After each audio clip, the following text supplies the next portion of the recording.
আসসালামু আলাইকুম ওয়া রাহমাতুল্লাহি ওয়া বারাকাতুহু বিসমিল্লাহ আলহামদুলিল্লাহ ওয়াসসালাতু ওয়াসসালামু আলা রাসূলিল্লাহ ওয়া বা'দ। প্রিয় দর্শক মণ্ডলী, সুন্দরী সময় বিশ্বের যে প্রান্ত থেকে আপনাদের সকলের প্রিয় চ্যানেল আর টিভির পর্দায় আমাদের সাথে যুক্ত হয়েছেন, প্রত্যেককে আন্তরিক মোবারকবাদ, প্রীতি এবং শুভেচ্ছা জানাচ্ছি জনপ্রিয় ইসলামিক আয়োজন প্রশ্ন করুনে।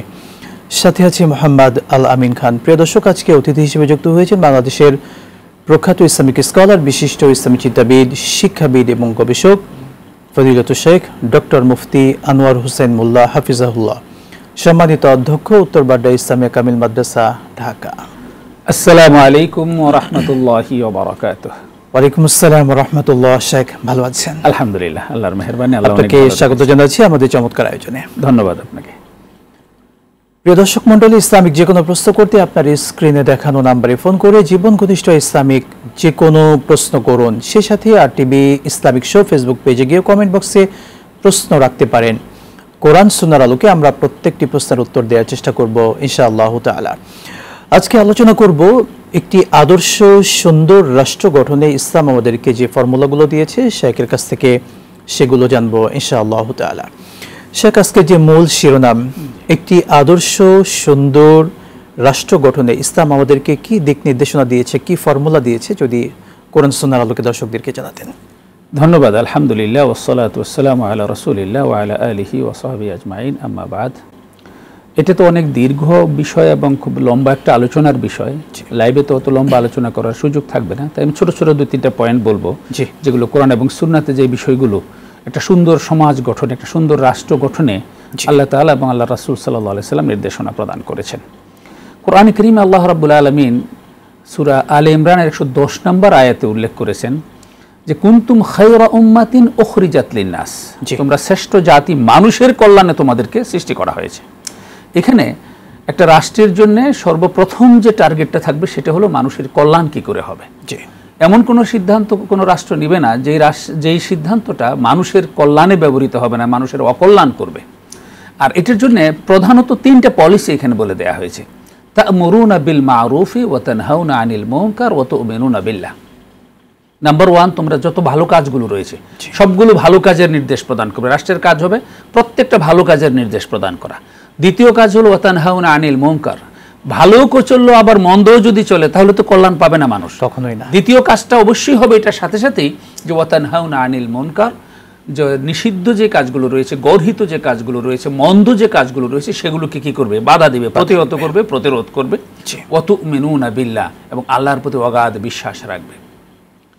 একটা রাষ্ট্র কাঠামোতে যখন কোনো একটা জায়গায় যখন মানুষের হাতে নতুন ক্ষমতা আসে তখন আল্লাহ রাব্বুল আলামিন তাদের জন্য প্রধানত অগ্রাধিকার ভিত্তিতে 4টা কাজের কথা বলেছেন। সূরা হজের 41 নম্বর আয়াতে আল্লাহ তাআলা বলেছেন আল্লাযীনা ইম্মাক্কান্নাহুম ফিল আরদি আকামুস সালাহ ওয়া আতাউজ যাকাহ ওয়া আমারু বিল মা'রুফ ওয়া নাহাউ আনিল মুনকার ওয়ালিল্লাহি আকিবাতুল উমুর। যে আমি যখন, আল্লাহ তাআলা বলছেন, আমি যখন কোনো জমিনে কাউকে ক্ষমতায়ন করি তখন তারা 4টা কাজ করবে। প্রথম কাজ হলো আকামুস সালাহ, তারা সালাত কায়েমের ব্যবস্থা করবে। মানুষের নৈতিক পরিশুদ্ধির জন্য, ব্যক্তিগত নৈতিক পরিশুদ্ধির জন্য সালাহ হলো সবচেয়ে উত্তম একটা ঔষধ। এই সালাতের মাধ্যমে মানুষ কি করতে পারে, নৈতিক পরিশুদ্ধি লাভ করতে পারে। ইন্নাস সালাতা তানহা আনিল ফাহশাই ওয়াল মুনকার, এই সালাতই মানুষকে অশ্লীলতা এবং গর্হিত যত কাজ রয়েছে সেগুলো থেকে ফিরিয়ে রাখবে। দ্বিতীয় কাজটা হলো অর্থনৈতিক সংস্কার। অর্থনৈতিক সংস্কারের জন্য সম্পদের কিন্তু অভাব নেই। আল্লাহ তাআলা পৃথিবীতে যে পরিমাণ সম্পদের প্রয়োজন ওই পরিমাণ সম্পদই দিয়েছেন, কিন্তু এটার সুষম বন্টনের অভাবে মানুষ দারিদ্র্যের কষাঘাতে জর্জরিত হয়। এই জন্য আল্লাহ দ্বিতীয় কাজটাই দিয়েছে যে অর্থনৈতিক পুনর্গঠন করতে হবে, যে মানে ইম্মাক্কান্নাহুম ফিল আরদি আকামুস সালাতা ওয়া আতাউজ যাকাতা, দ্বিতীয়বারই হলো জাকাত আদায় করবে। অর্থাৎ দরিদ্রদের থেকে সম্পদের একটা নির্দিষ্ট অংশ রাষ্ট্র আদায় করে সেটা প্রপার ওয়েতে স্বচ্ছভাবে ইনসাফ ভিত্তিকভাবে দরিদ্রদের মধ্যে বন্টন করবে, এবং এই প্রক্রিয়ায় দারিদ্র্য একটা নির্দিষ্ট লেভেল পর্যন্ত নিয়ে আসবে, যাতে সমাজে আর দরিদ্র মানুষ না থাকে, দারিদ্র্য বিমোচন হয়, মানে অর্থনৈতিক বৈষম্য যাতে দূর হয়। এবং এই 2টা কাজ নিশ্চিত করার জন্য ওই যে আগের আয়াতে যে 2টা কথা বলেছিল, এই 2টা কাজ অবশ্যই জারি রাখতে হবে। তা'মুরুনা বিল মা'রুফ, ভালো কাজের জন্য নির্দেশ প্রদান করতে হবে এবং মন্দ কাজ থেকে বিরত রাখতে হবে। রাসূলুল্লাহ সাল্লাল্লাহু আলাইহি ওয়াসাল্লাম এই একটা রাষ্ট্র পুনর্গঠনে শুধু রাষ্ট্রের যিনি কর্ণধার তিনি কিন্তু পারবেন না। শুধু যারা মন্ত্রী তারাই কিন্তু শুধু পারবেন না, শুধু যারা এমপি কিংবা শুধু যারা সরকারি আমলা তারা পারবে না। একটা রাষ্ট্র গঠনের জন্য সমাজের প্রত্যেক স্তরের প্রতিটা মানুষের দায়িত্ব রয়েছে। এই জন্য রাসূলুল্লাহ সাল্লাল্লাহু আলাইহি ওয়াসাল্লাম বলেছেন, আলা কুল্লুকুম রাঈন ওয়া কুল্লুকুম মাসউলুন আন রাইয়াতিহি, তোমরা প্রত্যেকেই হলে দায়িত্বশীল এবং তোমাদের প্রত্যেকের দায়িত্বের ব্যাপারেই কিয়ামতের দিন জিজ্ঞাসিত হতে হবে। এই জন্য আমরা যেই স্তরেই থাকি না কেন, যে অবস্থানেই থাকি না কেন, রাষ্ট্র গঠনের ব্যাপারে আমাদের প্রত্যেকের একটা দায়িত্ব রয়েছে। রাষ্ট্রকে সুন্দর করার জন্য, রাষ্ট্রকে কল্যাণমুখী করার জন্য আমাদের প্রত্যেকেরই দায়িত্ব পালন করতে হবে। রাসূলুল্লাহ সাল্লাল্লাহু আলাইহি ওয়াসাল্লাম এই জিম্মাদারিটা, এই মাসউলিয়ত প্রত্যেকটা নাগরিকের উপর দিয়েছেন। এখন আমি যদি আমার বাড়ির পাশে যে ড্রেনটা রয়েছে সেই ড্রেনে আমি ময়লা ফেলি, আমি যদি নোংরা করি, আমি যদি অপ্রয়োজনে গাছ কেটে পরিবেশকে নষ্ট করি, আমি যদি ট্রাফিক সিগন্যাল না মেনে সামনের দিকে গাড়ি চালাতে থাকি, আমি যদি নিয়ম নীতি না মেনে অন্যায় করি, তাহলে রাষ্ট্র কয়জনকে সংশোধন করবে? এই জন্য প্রথমত প্রত্যেকটা নাগরিকের দায়িত্ব রয়েছে একটা রাষ্ট্রের জন্য তা'মুরুনা বিল মা'রুফ ওয়া তানহাউনা আনিল মুনকার। আর দ্বীনু আন-নাসিহা, দিনটা হলো পারস্পরিক কল্যাণ কামনা এবং সদুপদেশ। শেখ, আপনার থেকে একটু শুনতে চাচ্ছি, আমরা দেখতে পাচ্ছি দেশ সংস্কারে আমাদের যারা ছাত্রছাত্রী আছে তারা কিন্তু রাস্তায় ট্রাফিকের দায়িত্ব পালন করছে, যেন আমাদের দেশটা সুন্দরভাবে চলে, ট্রাফিক আইনগুলো যেন সবাই মেনে চলে। যদি এ ব্যাপারে কিছু বলতেন তাদের উদ্দেশ্যে। এটা খুবই চমৎকার একটা কাজ হয়েছে এবং যখন বিশেষ করে আমাদের দেশ অনেকটা মানে ট্রাফিক বলেন বা থানার মানে নিরাপত্তাজনিত বিষয়গুলো বলেন, এগুলো যখন একেবারেই ভেঙে পড়েছিল, যখন পুলিশরা একেবারে ডিমোরালাইজড হয়ে তাদের কর্মস্থল ত্যাগ করে চলে গিয়েছে, এরকম একটা অবস্থায় সম্পূর্ণ অনিশ্চিত একটা অবস্থার মধ্যে আমাদের এই ছাত্র সমাজ কিন্তু এগিয়ে এসেছে। শুধু ট্রাফিক নিয়ন্ত্রণ নয়, তার আগে তারা যে কাজটা করেছে সেটা হলো পরিষ্কার পরিচ্ছন্নতার যে কাজগুলো, যে বিভিন্ন জায়গায় জ্বালাও পোড়াও হয়েছে, ভাঙচুর হয়েছে, বিভিন্ন রাস্তাঘাট নষ্ট হয়েছে, নোংরা হয়েছে, তারা কিন্তু বিনা পারিশ্রমিকে নিজের পয়সা খরচ করে নিজেরটা খেয়ে তারা এই কাজগুলো করেছে। এটা অবশ্যই প্রশংসার দাবিদার, এটা কিন্তু সারা বিশ্বে এটা প্রশংসিত হয়েছে। দ্বিতীয়, যখন ট্রাফিক ব্যবস্থা যখন ভেঙে পড়েছে, রাস্তাঘাটে গাড়ি চতুর্দিক থেকে আসতেছে, কিভাবে চলবে সেটা যাচ্ছে না, এবং আমাদের পুলিশ বাহিনীও ততক্ষণ পর্যন্ত কাজে যোগদান করেনি। তো এই অবস্থায় এই দেশের ট্রাফিক ব্যবস্থাটাকে মোটামুটি চালিয়ে নেওয়ার জন্য তাদের কিন্তু কোনো প্রশিক্ষণ নেই, তাদের কোনো অস্ত্রপাতি নেই, যন্ত্র নেই, তাদের বিভিন্ন কোনো ট্রাফিক সিগন্যাল মেনটেন করার জন্য ইকুইপমেন্ট দরকার, সেই ইকুইপমেন্টও তাদের হাতে নেই।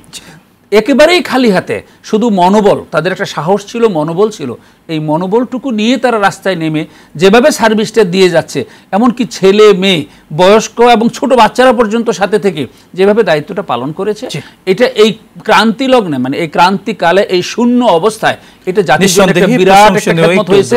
এই জন্য আমরা তাদেরকে সাধুবাদ জানাই। আমরা আশা করি যে এই শিক্ষার্থীদের হাতেই আগামী দিনের দেশ ইনশাআল্লাহ একটা অবশ্যই আমরা আশা করছি। কলার রয়েছেন, তার থেকে কল নিচ্ছি।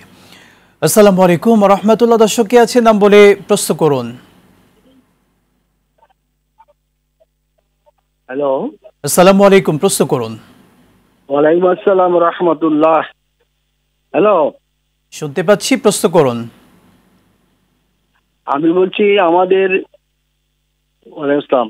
আমাদের বিশ্ব নবী হযরত মুহাম্মদ সাল্লাল্লাহু আলাইহি সাল্লাম যখন কোনো কাজ করতেন তখন সবাই মতামত দিয়েই মনে করতেন।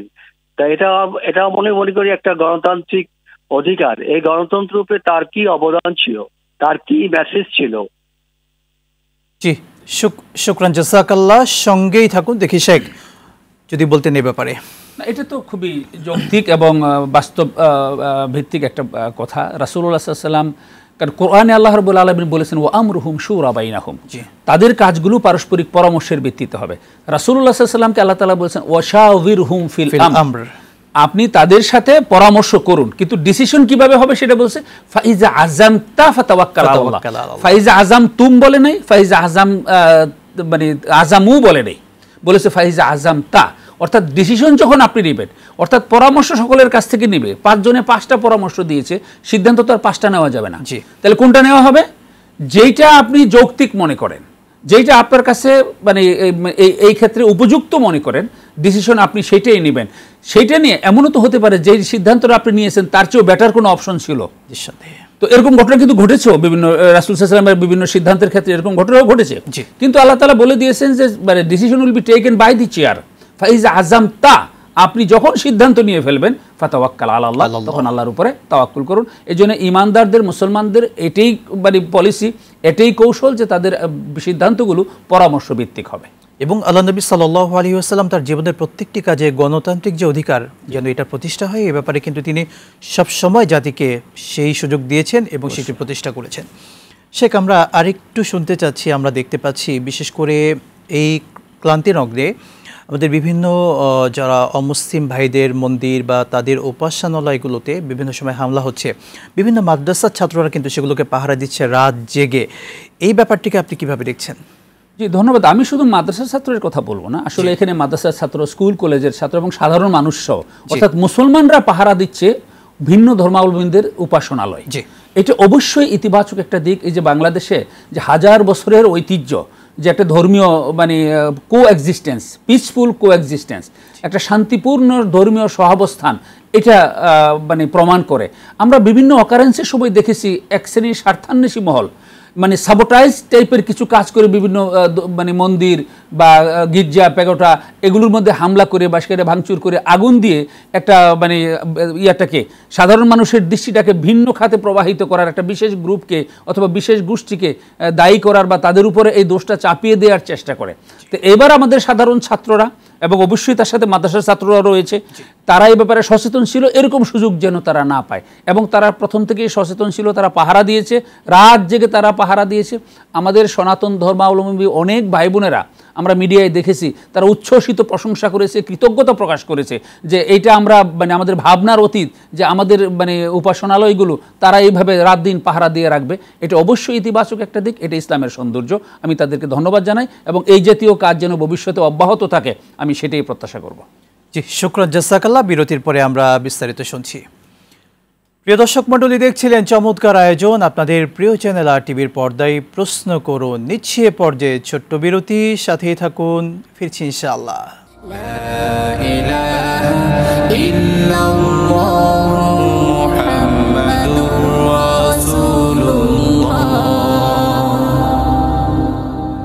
বিরতির পরে আরও একবার স্বাগত জানাচ্ছি আপনাদের সকলের প্রিয় চ্যানেল আর টিভির পর্দায় প্রিয় আয়োজন প্রশ্ন করুন। প্রিয় দর্শক, ইসলামিক যে কোনো প্রশ্ন করতে স্ক্রিনে দেখানো নাম্বারে ফোন করে জীবন ঘনিষ্ঠ ইসলামিক যে কোনো প্রশ্ন করুন। সেই সাথে আর টিভি ইসলামিক শো ফেসবুক পেজে গিয়েও কমেন্ট বক্সে যে কোনো প্রশ্ন রাখতে পারেন।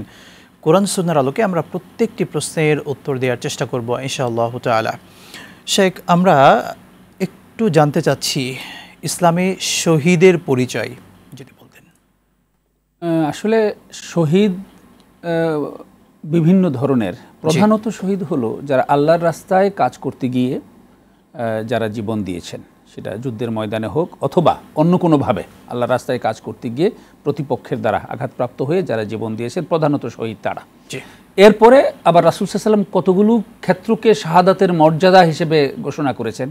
রাষ্ট্রের দায়িত্ব পালন করার ক্ষেত্রে, সম্পদ রক্ষা করার ক্ষেত্রে, জীবন রক্ষা করার ক্ষেত্রে, এমনকি দুর্ঘটনাজনিত মৃত্যু, এগুলোকেও আল্লাহ রাসূল সাল্লাল্লাহু আলাইহি ওয়াসাল্লাম শাহাদাতের মর্যাদা হিসেবে ঘোষণা করেছেন। তো এই জন্য আমরা মানে প্রধানত শহীদ যেগুলো আমরা বলবো যে ইসলামী জীবন বিধান প্রতিষ্ঠার কাজে এবং প্রতিষ্ঠিত জীবন বিধানকে রক্ষা করার কাজে যারা জীবন দান করেছেন, জিহাদে যারা জীবন দান করেছেন, কোরআন সুন্নাহর আলোকে প্রধানত শহীদ তারা। আর বাকি যারা যাদের কথা বললাম তাদেরকেও আল্লাহ তাআলা শাহাদাতের মর্যাদা দান করেন এবং শহীদের সম্মান তাদেরকেও দান করেন। শহীদের ফজিলত বা তাদের মর্যাদা কেমন হবে, আল্লাহ তাআলা কিভাবে তাদেরকে পুরস্কার দেবেন যদি বলতেন। এটা তো অনেক বড় পুরস্কার। এর মধ্যে একটা হলো যে তাদেরকে মৃত বলা যাবে না। ওয়ালা তাকুলু লিমান ইউকতালু ফি সাবিলিল্লাহি আমওয়াত বাল আহইয়াউ ওয়ালাকিন লা তাশউরুন, যে যারা আল্লাহর রাস্তায় জীবন দিয়েছেন তাদেরকে তোমরা মৃত বলো না, তারা বরং জীবিত, কিন্তু তোমরা সেটা বুঝো না। ইউরজাকুনা ইনদাল্লাহ, আল্লাহর কাছ থেকে তারা রিজিক প্রাপ্ত হয়। এবং বর্ণনায় এসেছে যে এই শহীদগুলো তারা পাখির মতো আল্লাহ তাআলা ডানা দিবেন, মানে সবুজ ডানা দিয়ে তারা জান্নাতের বাগানে বাগানে ঘুরে ঘুরে বেড়াবে। সুবহানাল্লাহ। এবং শহীদরা সবচেয়ে মানে আকর্ষণীয় যে ব্যাপারটা, শহীদরা যখন গিয়ে তাদের এই অবস্থানটা দেখতে পাবে, যে তাদের এই মর্যাদা, তখন আল্লাহ তাআলার কাছে এই আকুতি তারা পেশ করবে যে আল্লাহ, যদি আমার জীবনটা তুমি আরও শতবার দিতে, আমি আবার দুনিয়াতে যেতাম, আল্লাহর দিনের জন্য, তোমার দিনের জন্য কাজ করে আবার শাহাদাত বরণ করতাম, আবার আমাকে পুনরায় পাঠাইতা, এভাবে রিসাইক্লিং করে যদি আমাকে বারবার দিতা, আমি বারবার জীবন তোমার রাস্তায় দিয়ে আমি আবার শহীদ হতে হবে শহীদের এই মর্যাদা লাভ করার জন্য। তো সুতরাং শহীদের মর্যাদা অনেক বড়, অনেক উচ্চে। তো এই জন্যই কিন্তু সাহাবায়ে কেরামদের মধ্যে শাহাদাতের তামান্না খুব বড় ছিল। খালিদ বিন ওয়ালিদ রাদিয়াল্লাহু তাআলা আনহু, যিনি বিশ্বজয়ী বীর ছিলেন, যার জীবনে কোনো যুদ্ধে পরাজয় নেই, এমনকি ইসলামে আসার আগেও ইসলামে আসার পরেও কোনো যুদ্ধে যিনি পরাজয় বরণ করেন নাই, তিনি কিন্তু মানে শত্রুদের ব্যূহ ব্যাত করে, শত্রুদের গভীরে তিনি তরবারি নিয়ে প্রবেশ করে গেছেন, জান প্রাণ দিয়ে জীবনের মায়া ত্যাগ করে, কিন্তু তিনি কিন্তু শাহাদাত বরণ করতে পারেন। আমরা এখান থেকে শুনবো, একজন কলার রয়েছেন। আসসালামু আলাইকুম ওয়া রাহমাতুল্লাহ। দর্শক কে আছেন, নাম বলে প্রশ্ন করুন।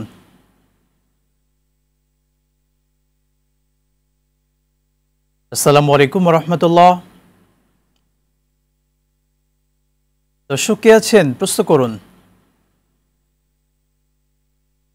সম্ভবত লাইনটি বিচ্ছিন্ন হয়েছে, আমরা অপেক্ষায় থাকলাম, পুনরায় প্রশ্ন করবেন ইনশাআল্লাহ। শেখ, আপনি বলছিলেন হযরত খালিদ বিন ওয়ালিদ রাদিয়াল্লাহু তাআলা আনহু এর কথা। তিনি বহু যুদ্ধে অংশগ্রহণ করেছেন এবং সব যুদ্ধেই বিজয় অর্জন করেছেন এবং শত্রুদের ভিতরে ঢুকে তরবারি চালিয়েছেন, জীবনের কোনো মায়া কখনো করেননি, কিন্তু আল্লাহ তার শাহাদাত কবুল করেননি। পরবর্তীতে মৃত্যু শয্যায় তখন তিনি তার স্ত্রীকে ডেকে ডেকে বললেন যে, দেখো তো আমার শরীরে কতগুলো দাগ আছে। তো গুনে গুনে উনি 70টার বেশি দাগ পাইলেন। ইতিমধ্যে তো অনেকগুলো মুছে গেছে, যেগুলো দৃশ্যমান ছিল মৃত্যুর আগ মুহূর্ত পর্যন্ত, সেগুলো তিনি 70টার বেশি তরবারির দাগ পেলেন। যে কোনো জায়গা ফাঁকা আছে, কোনো জায়গা ফাঁকা নেই। এই কথা আপনি কেন বলছেন? এটা বলছি এই কারণে যে আমি শত্রুর ভিতরে ঢুকে গেছি জীবনের মায়া ত্যাগ করে, কিন্তু তারপরও আমার শাহাদাত নসিব হলো না। আমি এখন বিছানায় শুয়ে শুয়ে মৃত্যুবরণ করতে হচ্ছে। তো একজন গাজী হওয়ার পরেও, তিনি এত বড় বিজয়ী বীর হওয়ার পরেও তার ভিতরে কিন্তু শাহাদাতের তামান্নাটা রয়ে গেছে, রাসূলের হাতে গড়া সাহাবী। তো সুতরাং শাহাদাতের মর্যাদা অনেক বড়। যারা শহীদ হন, বিভিন্ন কাজে যারা শহীদ হন, দেশ রক্ষার কাজে যারা শহীদ হন, মানুষের অধিকার রক্ষার কাজে যারা জীবন দেন তারাও শহীদ, সম্পদ রক্ষার কাজে যারা জীবন দেন তারাও শহীদ, অধিকার পুনঃপ্রতিষ্ঠা করার জন্য যারা জীবন দেন তারাও শহীদ। তা আমরা যুগে যুগে সকল শহীদ যারা এই বিভিন্ন কাজে শাহাদাত বরণ করেছেন তাদের মাগফিরাত কামনা করছে এবং তাদের আল্লাহ তাআলার কাছে তাদের জন্য উঁচু মাকাম জান্নাতে আমরা প্রত্যাশা করছি। আল্লাহ তাআলা অবশ্যই তাদেরকে সেই প্রতিদান আল্লাহ তাআলা দান করবেন ইনশাআল্লাহ। জি, আল্লাহুম্মা আমিন। শেখ, আমরা একটি প্রশ্ন নিচ্ছি, কাজা সালাতের ক্ষেত্রে ইকামত দেওয়া প্রয়োজন কিনা?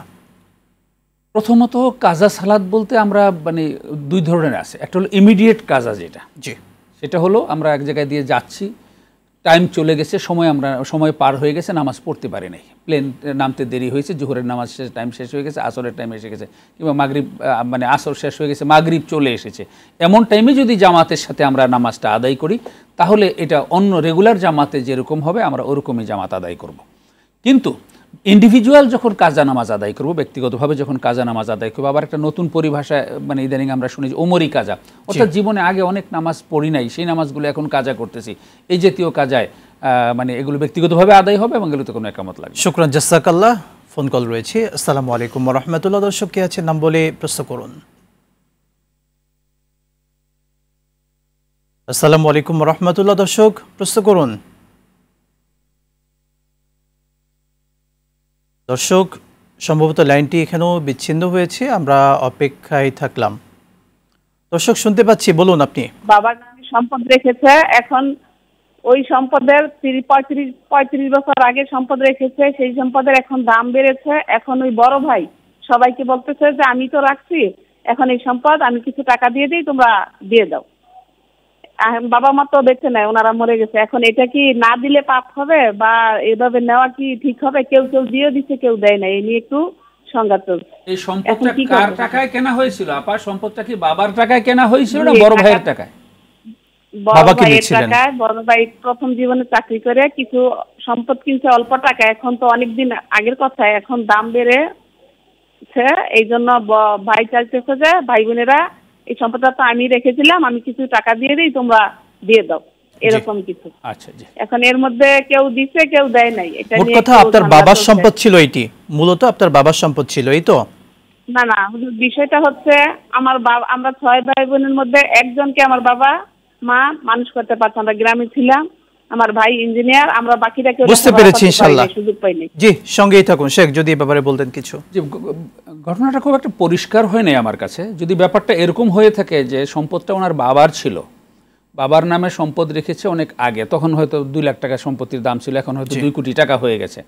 এখন ভাই যেহেতু আছে, তো এটা ভাই বুক দখল করতেছে, বোনরা বিয়ে হয়ে গেছে, শ্বশুর বাড়ি চলে গেছে, এখন উনি চাচ্ছেন যে অল্প দামে লামসাম কিছু দিয়ে তাদেরকে বিদায় করে দিতে চান, ব্যাপারটা যদি এরকম হয়ে থাকে তাহলে এটা ভাইয়ের জন্য মোটেই উচিত হবে না।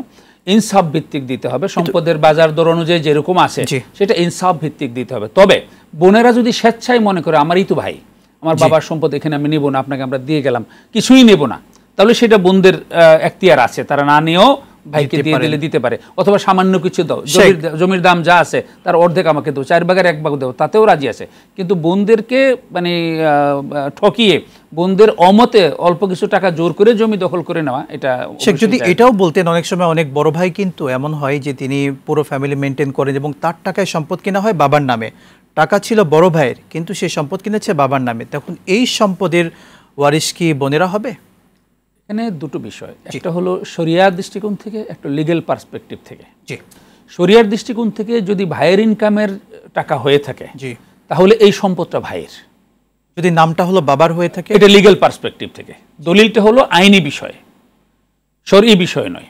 বাবার নামে দলিল করেছে, উনি হয়তো দেশে নাই, বিদেশের টাকা হয়েছে, দলিল করার জন্য কোর্টে যাওয়া লাগে, সাব রেজিস্ট্রি অফিসে যাওয়া লাগে, এই জন্য তিনি যদি বাবার নামে দলিল করে দিয়ে থাকেন যেটা তোমার নামে থাকুক কিন্তু জমিটা আমার, এরকম অনেকের আছে না যে নিজেরই সম্পত্তি আরেকজনের নামে হয়তো মানে অ্যাকাউন্ট করে রেখে দিয়েছে, বাবাকে সম্মান করে তার নামে।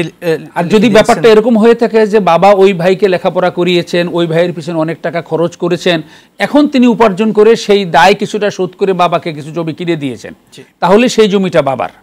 আর যদি জমিটা নিজের হয়, শুধু বাবার নামে দলিলটা করেছেন টেকনিক্যাল কোনো কারণে, উনি হয়তো গভর্নমেন্ট সার্ভিস করেন যার কারণে ওনার নামে দলিল করতে ওনার টেকনিক্যাল সমস্যা আছে, বাবার নামে দলিল করেছেন, যদি সম্পদটা নীতিগতভাবে ওনার হয়ে থাকে তাহলে সেখানে অন্য ভাই বোনরা দাবি করতে পারবে না। আর যদি নীতিগতভাবে সম্পদটা বাবার হয়ে থাকে, ইনকাম ওনার হোক, যদি বাবা আমার পাসবো তুমি আমাকে লেখাপড়া করো, লেখাপড়া করিয়েছো, তুমি তো আমাকে অনেক কিছু দিয়েছো, যাও এই পরিমাণ টাকা তোমাকে দিলাম, এখন তুমি এটা দিয়ে তুমি সহায় সম্পত্তি করো। অনেকে এরকমও করেছে যে বাবা কোনো সন্তানদের মধ্যে একজন ভালো মেধাবী ছিল, তাকে লেখাপড়া করানোর জন্য সম্পত্তি বিক্রি করে লেখাপড়া করিয়েছে, সে বড় হয়ে আবার নিজে ইনকাম করে বাবাকে আবার সম্পত্তি কিনে দিয়েছে। এই ধরনের ক্ষেত্রে যদি হয় সেটা অবশ্যই বাবার সম্পদ, সেখানে অন্যান্য ভাই বোনদেরও হক রয়েছে। এটা বস্তুনিষ্ঠভাবে যাচাই করে দেখতে হবে যে ওই সম্পদের প্রকৃত মালিকানাটা কার ছিল।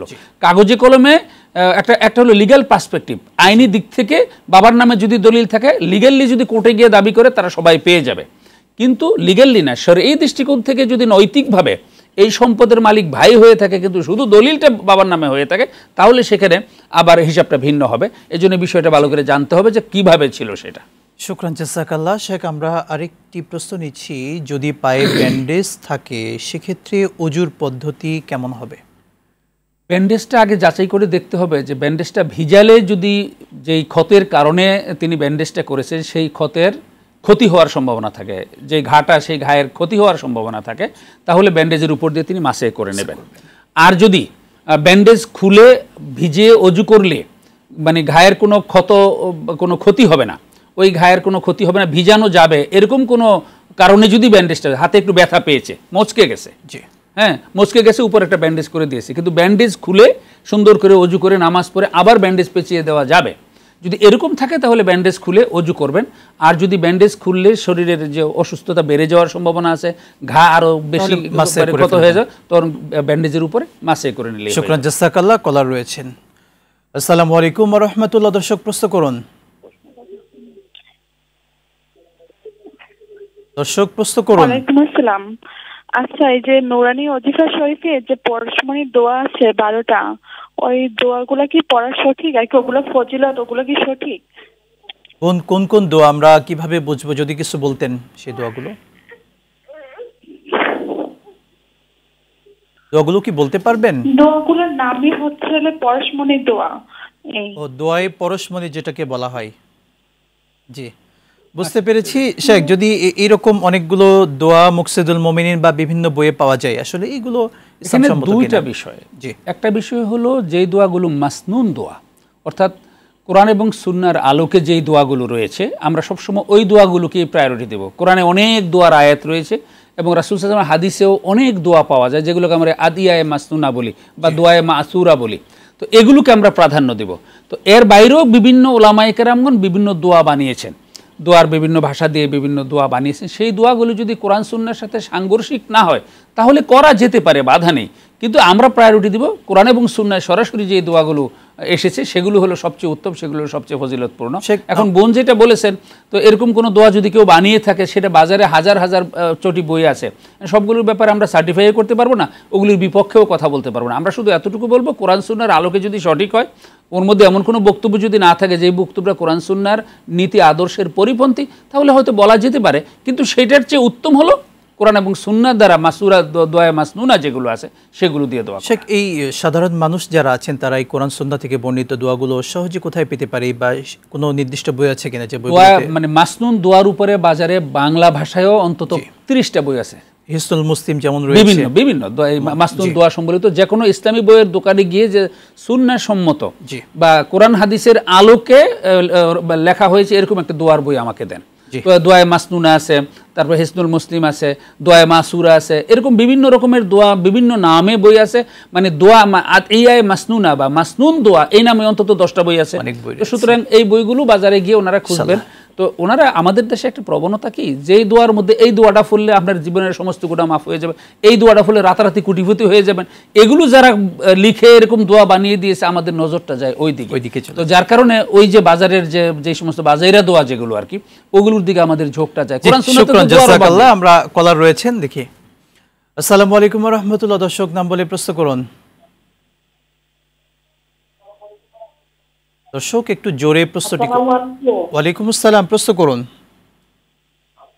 আচ্ছা, আমরা মহিলারা যে নামাজ পড়ি সেলোয়ার পয়রা, এই সেলোয়ার পয়রা নামাজ পড়ি যখন এক ছেলের কাছে বললাম যে তার পাতাটা ঢাকতে হবে, তো এখন আমরা সেলোয়ার পড়লে তো তার পাতাটা ঢাকে না, চাকরি সহ ঢাকি। এখন আমাদের বিগত নামাজগুলো কি হবে? বুঝতে পেরেছি, ইনশাআল্লাহ সঙ্গেই থাকুন। শেখ, অর্থাৎ মহিলাদের সালাতের ক্ষেত্রে পা ঢাকা, টাকনু ঢাকাটা জরুরি কিনা, আবশ্যক কিনা বলতেন সংক্ষেপে। এখানে দুটো বিষয়, একটা হলো সতর ঢাকা। ন্যূনতম নামাজ আদায় করার জন্য মহিলাদের সতর ঢাকা, পুরুষদেরও সতর ঢাকা হলো ফরজ। এতে ন্যূনতম নামাজের যেটা হক সেটা আদায় হয়ে যাবে। সতর হলো পুরুষদের সতর হলো নাভি থেকে হাঁটু পর্যন্ত, আর মহিলাদের সতর হলো পুরা দেহ, শুধু এক্সেপ্ট চেহারা, হাতের 2 তালু এবং পায়ের তলা, পায়ের তালু যেটা আছে, পায়ের মানে নিচের অংশটুকু, এই অংশটুকু যদি বাইরে থাকে তাহলে, আর ভিতরটুকু যদি ঢাকা থাকে, সেটা সালোয়ার কামিজ দিয়ে হোক, শাড়ি দিয়ে হোক, বা অন্য যে কোনো ধরনের কাপড় দিয়ে হোক, তাহলে নামাজের ন্যূনতম হকটুকু আদায় হয়ে যাবে। কিন্তু উত্তম হলো যে আপনার পায়ের পাতা সহ হাতের মানে কাপড় দিয়ে। আপনাকে অসংখ্য ধন্যবাদ, বারাকাল্লাহু ফিক। প্রিয় দর্শক মণ্ডলী, দেখছিলেন চমৎকার আয়োজন আপনাদের প্রিয় চ্যানেলে প্রশ্ন করুন। আজকের মতো বিদায় নিচ্ছি, আবারও দেখা হবে। আল্লাহ তাআলা আমাদের প্রত্যেককে সুস্থ রাখুন, ভালো রাখুন। আসসালামু আলাইকুম ওয়া রাহমাতুল্লাহি ওয়া বারাকাতুহু। লা ইলাহা ইল্লাল্লাহ।